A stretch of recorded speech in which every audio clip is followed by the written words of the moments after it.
Hey man, I was doing some research today and I was just going through like my normal, research, figuring out different information online and I found this website here where within the website I found a link and let me just show you what I found. So this is a website called QS Motor. I've been hearing of this company for a long time, but I never knew like how valuable they are. And I didn't know like they had their own platform, like just where you can go and purchase directly. I thought the only way you can get products from them is by calling up and doing whatever. So they have their own platform where they sell electric motors and things like that. And as you can see, this particular motor you see here, this is only $102, and it's an electric bicycle motor, 1000 watts. Now if I go down to the bottom and I check for more information like the specifications and the product description, this is something I'm looking forward to. 90 newton meters, you see that there, 90 newton meters. That is crucial, that's key. Okay, because the challenge is, let me show you what I have here. You see this particular motor here, it's similar, and you can see what it writes there. It says high speed brushless motor, 24 volts, 250 watts. This is the type of motor that majority of these bicycle brands like EB and the rest they use, and it's very weak. It's good enough for flatland, but it's not very good for for climbing hills. But this particular variant is different. It's something that those expensive hub motor bicycles use. There was one bicycle I saw in Kigali that actually had this exact kind of motor. If I find the video, I'll send it to you. But basically, that motor had it had this exact same motor inside of it. That electric bicycle had this exact engine inside of it, and these guys were selling the bicycle for 2 million Rwandan francs. Do you understand? 2 million now, and they were able to get it. But the only challenge is just that the issue with all these guys, with all these things, is when you buy a product from them, if you need help or service, you have to go back to them. But usually it's because unless it's if you don't really know what you're doing. So anyways, the good thing for us is that this motor actually can solve our problem. The only challenge, the only thing I don't like about it is the weight. Now it's 7 kilograms, right? 7 kilograms, right? And that's a lot. If you can, I don't know if you can see very well. It's 7 kilograms, so it's not very light. The motor that we have is it's 3 kilograms. Do you understand? It's 3 kilograms, so it doesn't add a lot of weight to the engine. But the reason why I'm considering this exact variant is because one, the price is friendly. It's $100, and it's very simple. You can slap it on any bicycle, any electric. Let me see if I can find electric.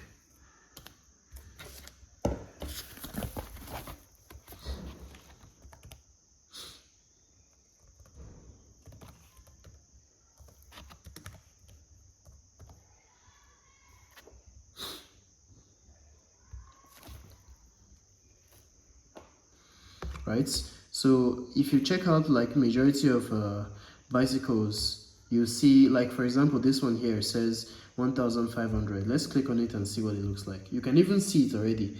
This one is a 1500 watts bicycle, and the price, let's see the price. Where is the price? It's a $1,400, basically $1,500. This is before shipping, and you can see it has not one but two of those engines. Do you understand? It has two of those engines because this is like ultra high power. They call it a hybrid bike.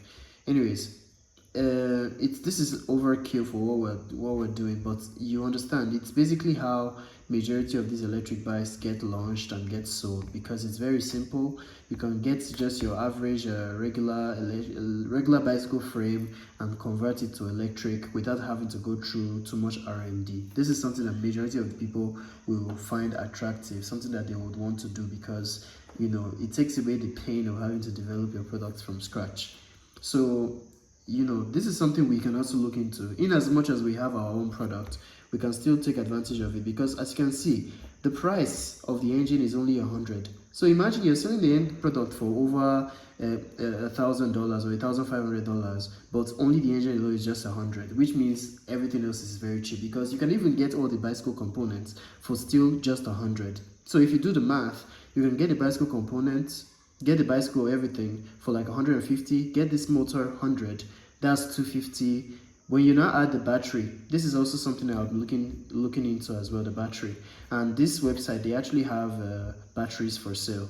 They have a lot of things. So actually, this website was really like a gold mine when I found it. And they have like all these special type motors. You can even see this one. This one is a new product. It's under the new product page. You can see new product, right? So under here, you can see they have batteries, and these are special type of batteries, not your average laptop or electric bicycle battery. These are lithium iron phosphate. So, and you can see the price of this battery here is $2.6, while this one is $1.9. So it's like $2. This one is like $2. This one is like $2.50. And let's say we wanted to go for this one. This one, funny enough, this one has even better specs than this other one. Right, this one has better specs than this other one, so it's very, very interesting. I checked this one out earlier. I'll send you the specifications later. But another motor I wanted to show you is let me show you. If I come here and I click on hub motors, you see examples of some different hub motors. And the surprising thing is some of the motors, the motor that Ampersand uses, you know, Ampersand, the company in Kigali for the motorcycles, their motors are also here. They are QS motors. Yeah, I've already figured that out before. They use QS motors to make their bike. So there's a high chance that this is probably the same site that they come to purchase those motors and engines that they use on their bikes, whether it's the hub or whether it's the mid-drive. And I'll show you the mid-drive very soon. But the other motor I wanted to show you, where is it? I found it earlier. I took some pictures. Let me show you what I found. No, it's not this one. This is the motor I found there. It's also a QS motor, as you can see. And it's you know, let me click.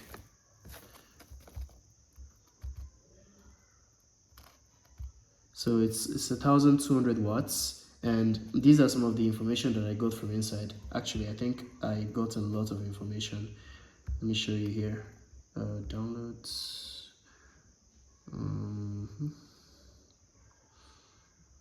It has some specs that I saved. Oh no, not this one. Yeah, this is the motor.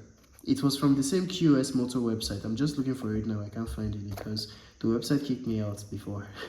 I think they don't like me staying in there just checking things out. But oh yeah, I think I can open this link. Okay, good. So this is wrong.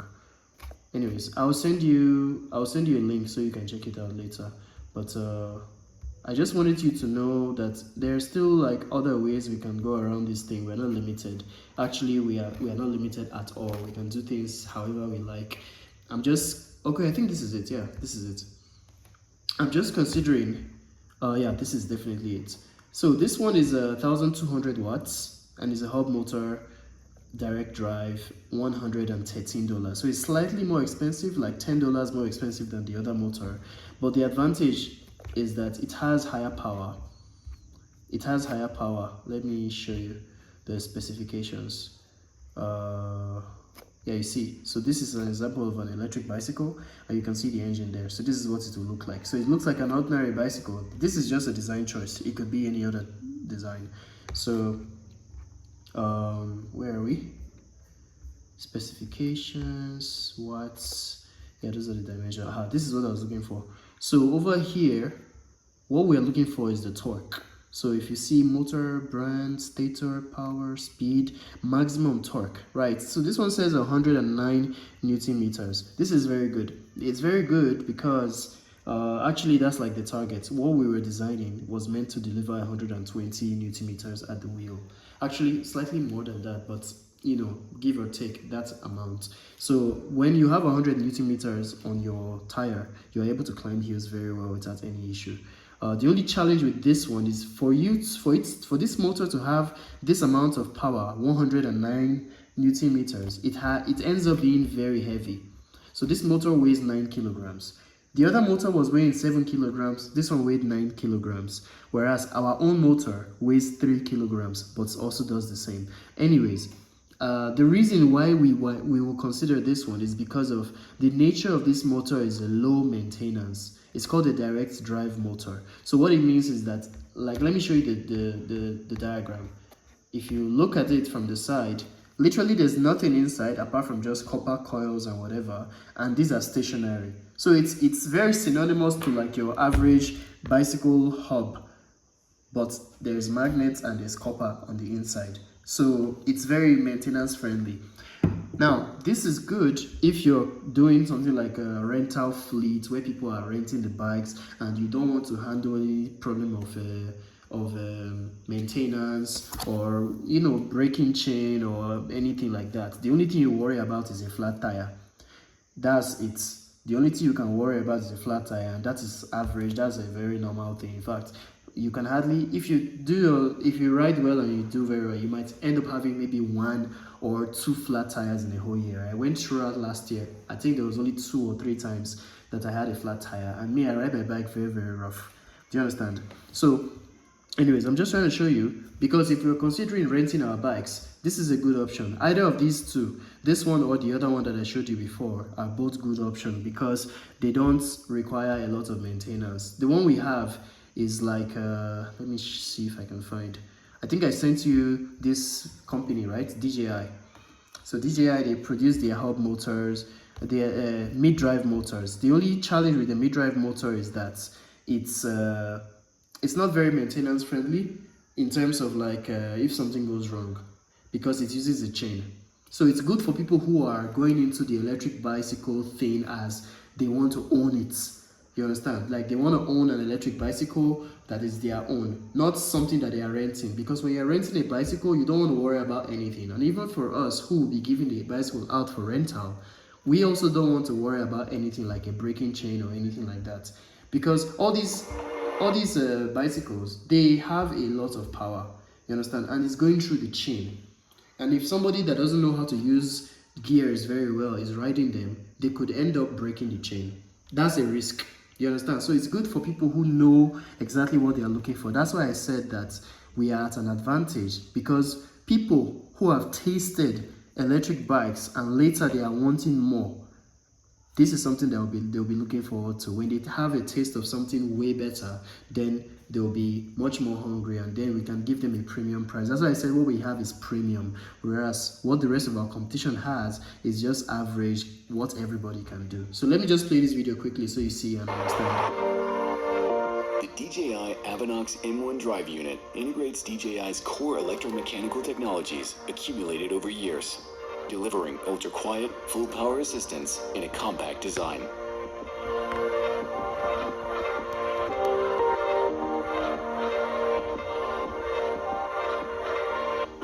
Innovation begins with a design. The Avinox M1 drive unit employs a lightweight and compact compound planetary gear set that achieves a gear ratio of nearly 40:1 to deliver 850 watts of peak power. The motor is optimized for efficient long-term operation in typical mountain biking conditions with its enhanced magnet and winding design. The stator uses a segmented core structure, with each core unit connected via mortise and tenon joints, improving winding density and simplifying the winding process. The rotor uses high-performance... Let me just forward it a little bit. So this is a very, very complex system, as you can see, which is why it's very expensive. So when people get their hand on something like this, they don't expect it to be cheap like some other technology like this guy, you understand? Because this one is very, very heavy, whereas something like the DJI motor is very light. It only weighs 2.5 kilograms. Right? And what we have is only 3 kilograms, which is impressive, very, very impressive, especially from an African brand. There is no other African brand that I can think of. In fact, I can't even think of any brand at all that has anything close to what we have. So it's actually worth pursuing, but it's only worth pursuing for the right market. So in as much as we're considering going into this thing, I just want us to have our options open and not be limited by only what we have, but also what is out there on the market we can leverage on it, especially for the beginning stages of launch. So yeah, that's all I just wanted to say.